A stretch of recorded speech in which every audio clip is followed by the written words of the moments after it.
បាទឥឡូវយើងបើកម៉ាស៊ីនថ្មីនឹងសិន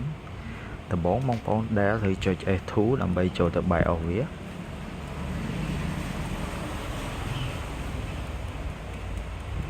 យើងចុចទៅដើម្បីវាចូលទៅតិចទៀតចេញបងប្អូនពោលដំបូងអញ្ចឹងរៀងយូរបន្តិចតម្រាំវា reserve បាទនេះវាលោតចេះចូលចឹងបងប្អូនចូលកែនៅក្នុង boot configuration នេះសិនបាទអានេះយើងដោះ tick Ubuntu ហើយនិង UEFI HTTPS នេះចោលហើយយើងរុញSD ទៅលើតមកយើងចូលទៅកាន់ storage វិញ storage យើងយក AHCI NVMe នេះចឹងអានេះយើងយក yes មកយើងចូលទៅ secure បន្តិចទៀត on ហើយ apply change ហើយ OK តែប៉ុណ្ណឹងហើយយើងដាក់អា flash នេះយើងធ្វើវាឲ្យហើយបាទចង់បងប្អូនចង់ដឹងពីរបៀបធ្វើវាដើម្បីឲ្យវាស្គាល់អាកម្មវិធី clone ហ្នឹងយើងបងប្អូន comment មកខ្ញុំបង្ហាញបាទឥឡូវយើងដោតវាចូល computer ហើយយើងចុច escape ដើម្បីឲ្យវា restart ហើយយើងនឹងចុច S12 នេះចុច S12 មកតោះតែវា load boot មនុយអូខេប៉ុណ្ណឹងតិចទៀតវា load ឲ្យយើងរើសទិញអានេះយើងយក flash ព្រោះឥឡូវនេះ SD storage វាអញ្ចឹងយើងយកអា flash នេះយើងចុច key arrow key enter ប៉ុណ្ណឹងវាចូលទៅដល់អាផ្ទាំងដែលខ្ញុំធ្វើការបង្ហាញបងប្អូន boot មិញហើយបាទចាំតិចទៅ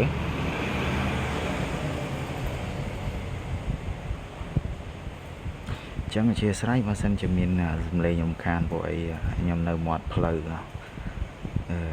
ហាងនៅមាត់ផ្លូវចឹងម៉ូតូឡានអីច្រើន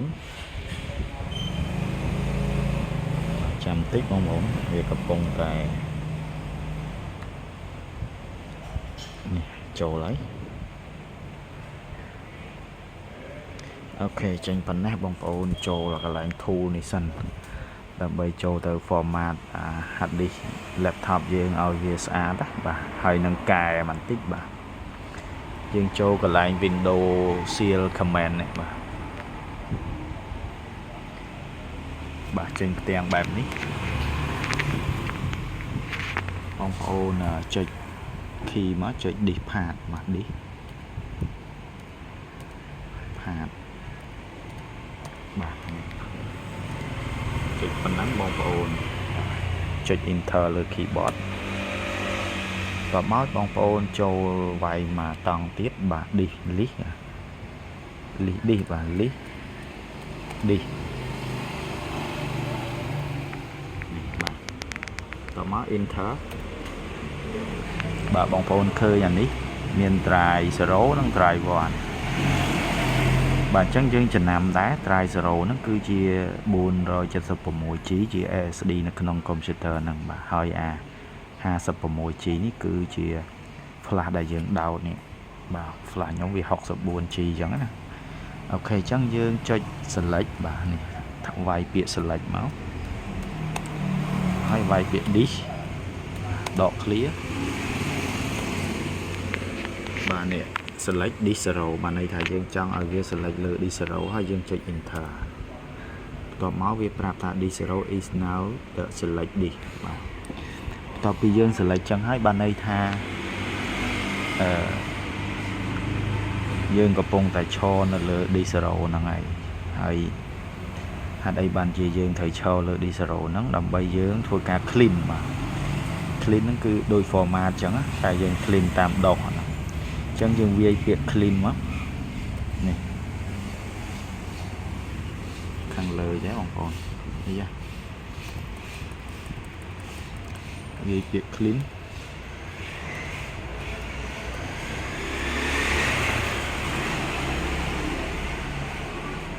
clean មកបងប្អូនចុច clean វាដាក់ថា clean successful អីចឹងបាទតមកយើងត្រូវ convert បាទ convert disk ហ្នឹងទៅជា extension GTP បាទវាយដូចខ្ញុំទេមកហើយ enter convert GPT មក GPT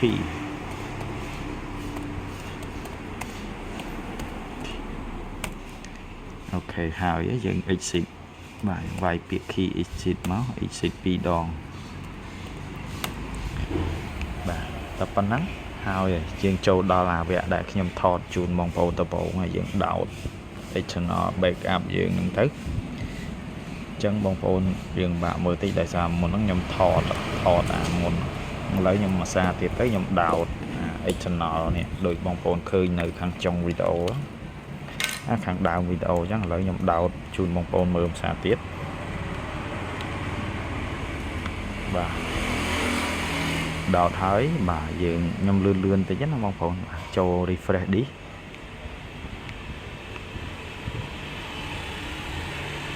បាទតបមកចូល browse to recover local drive online បាទ computer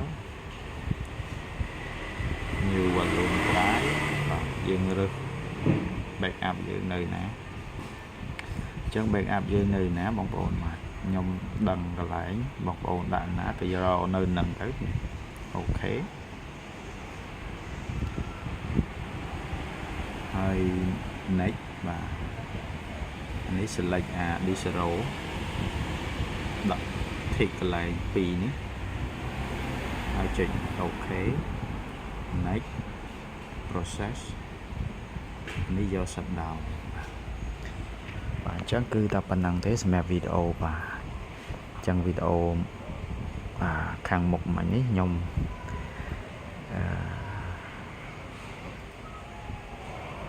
ឥឡូវខ្ញុំចេះទៅបងប្អូនកុំឲ្យវល់ខ្ញុំដាក់វីដេអូខ្ញុំថតនេះគឺវីដេអូទី1ហើយបងប្អូនមើលតាមលេខរៀងមកបាទអញ្ចឹងគឺមានអីបាយបាទអញ្ចឹងខ្ញុំសូមបញ្ចប់វីដេអូប៉ុណ្ណឹងបាទអរគុណសម្រាប់ការតាមដានរីករាយបន្តបាទនៅកតុយវីដេអូដែលខ្ញុំបង្ហាញហ្នឹងបាទអរគុណបាយបាយស្ដីបងប្អូនបាទថ្ងៃនេះខ្ញុំមានវីដេអូបន្ថែមទាក់ទងនឹងការ clone បាទខ្ញុំមានកុំព្យូទ័រនេះមួយបាទខ្ញុំមានច្រើនគ្រឿងបាទអញ្ចឹងខ្ញុំអត់ត្រូវការ set up Windows ម្ដងមួយទេខ្ញុំមាន set up តាមមួយគ្រឿងហើយខ្ញុំធ្វើការ backup file ហ្នឹងដើម្បីយកមក clone ដាក់ម៉ាស៊ីនមួយទៀតបាទ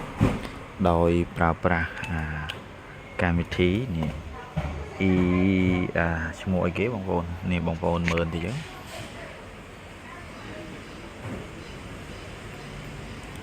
បាទកម្មវិធីហ្នឹងគឺឲ្យយើង clone ឲ្យយើង create backup អញ្ចឹងហ្នឹងបាទឥឡូវខ្ញុំធ្វើបានមួយ step ហើយបាទនេះត្រង់នេះមិញខ្ញុំបង្កើត partition ខ្ញុំ clean partition បាទឥឡូវយើង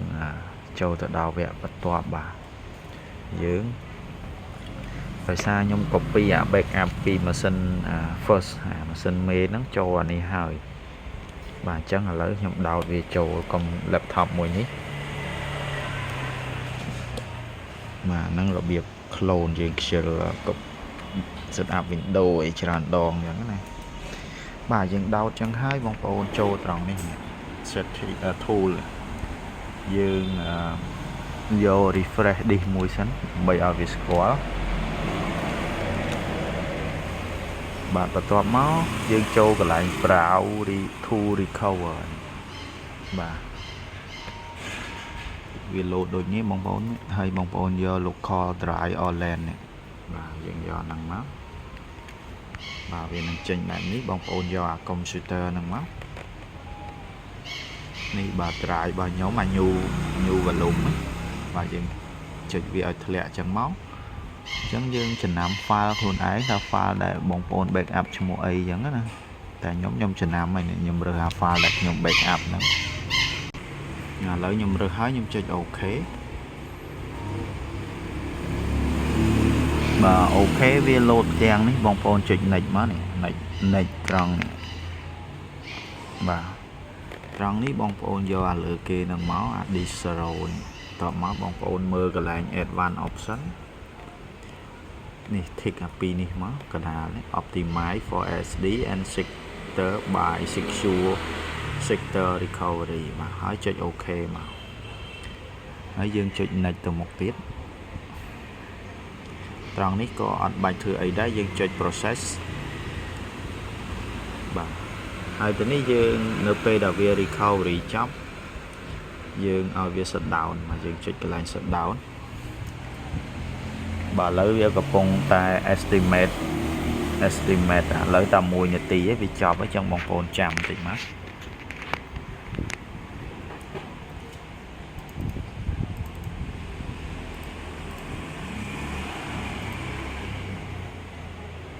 នៅពេលដែលវាចប់វានឹង shut down ហើយខ្ញុំនឹងបើកតេស្តជូនបងប្អូនថាវាដើរអត់ចឹងណា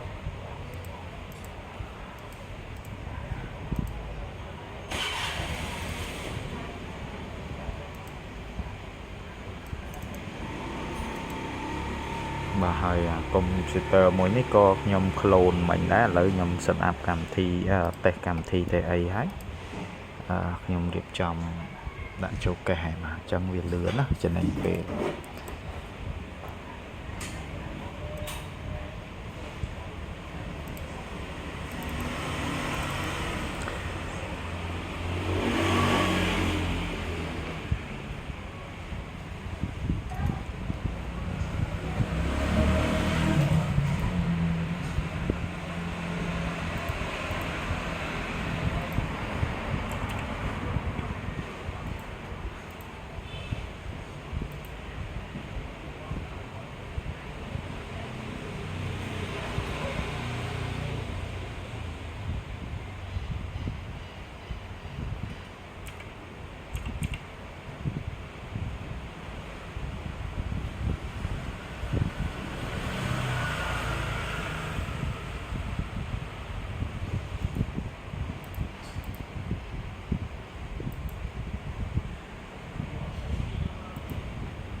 បាទឥឡូវវាចប់ហើយវាកំពុងតែរៀបចំ restart ហើយអាហ្នឹងវាកំពុងតែ restart ហ្នឹងបងប្អូន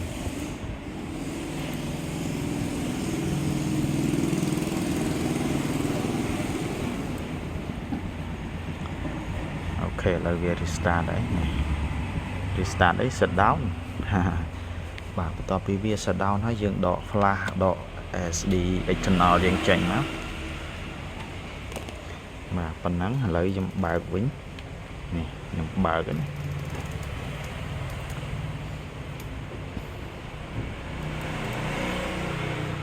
ចាំបន្តិចបងប្អូន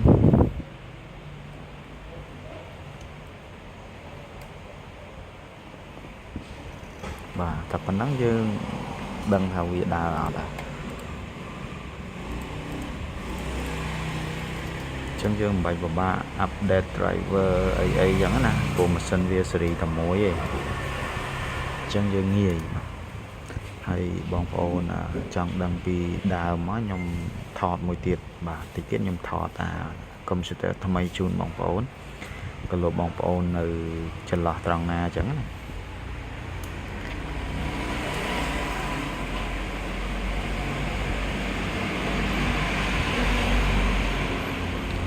ដំបូងចឹងវារៀងយូរតិចបងប្អូនវាមិនទាន់ស្គាល់គ្នាអស់ចឹងណា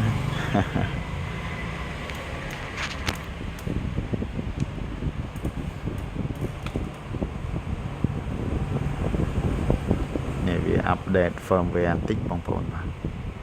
នេះរៀងយូរដែរប្រហែលជា3ទៅ5នាទីអញ្ចឹងខ្ញុំដូចជាម៉ាញ់នេះ scope video សិនចាំចូលដល់ Windows មក